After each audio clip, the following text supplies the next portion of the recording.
Welcome to the unusual files of the universe, a journey through stories that science can describe, yet still cannot explain.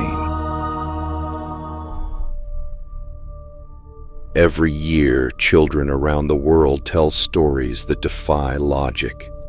Memories of other lives, other families, even other deaths. Science calls it imagination, but sometimes the details are too precise to ignore. Tonight, we open a case from the archives, the children who remembered their past lives.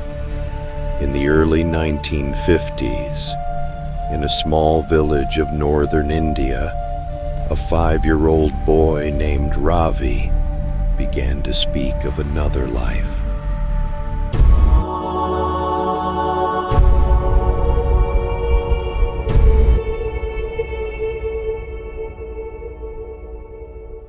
He described the streets, the markets, and the people of a distant town his family had never seen. He claimed he once owned a small shop there, and that one day, during a robbery, he was killed. At first, his parents smiled. They thought he was dreaming or repeating stories from adults. But when Ravi mentioned names and directions no one had told him, curiosity turned into fear. Researchers heard of the boy and traveled to the town he described, Mathura, nearly 80 kilometers away. When the car stopped, the child jumped out and walked ahead without hesitation. He stopped before a blue-painted house and whispered, "This was my home." Inside, he pointed to a wooden chest in the corner. "That's where I hid my money."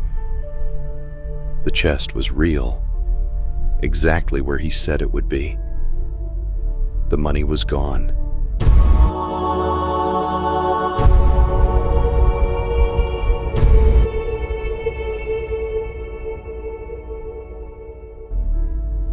No one could explain how a 5-year-old from another region could describe a place he had never visited, nor the people who lived there, one of whom confirmed that a man had died in that very house years earlier.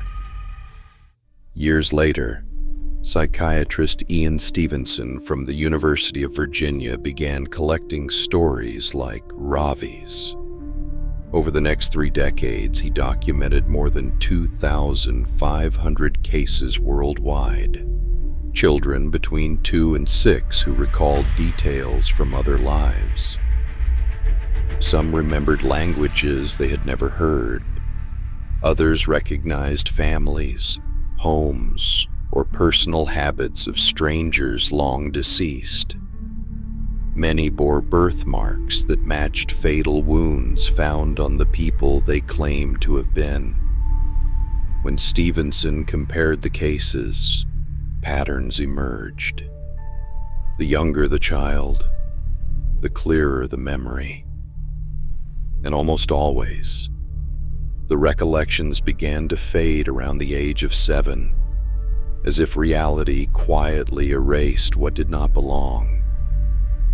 He photographed scars, recorded interviews, and traced every possible explanation, suggestion, coincidence, or fabrication.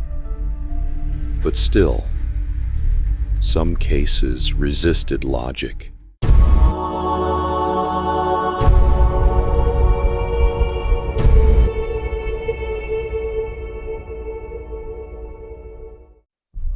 In England, in the late 1950s, a couple lost 2 daughters in a tragic car accident. A year later, twin girls were born.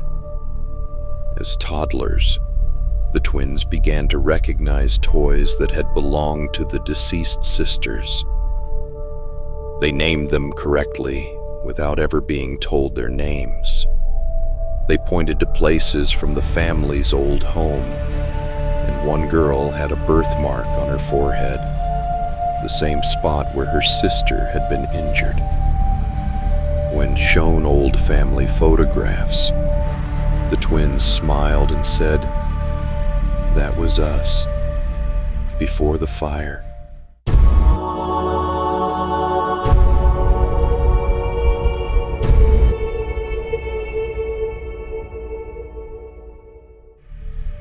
Their parents, terrified and grieving, never spoke of it again. But Stevenson's files later listed their story among his strongest evidence that memory, perhaps even personality, might survive death itself. Skeptics offered explanations.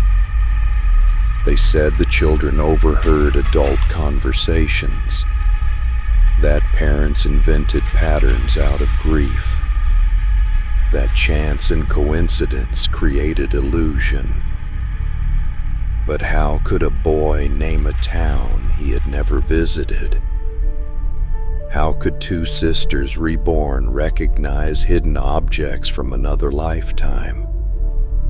And how could so many children describe the moment of death in words far beyond their age? Science still has no clear answer.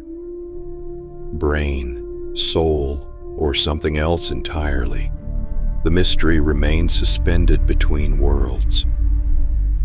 Perhaps the mind is a traveler, crossing the thin border between death and birth, carrying fragments of forgotten experience like dust from another world.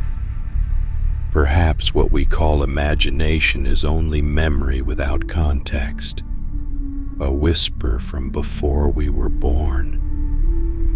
And perhaps every child's first dream is not of the future, but of a life once lived. File closed for now.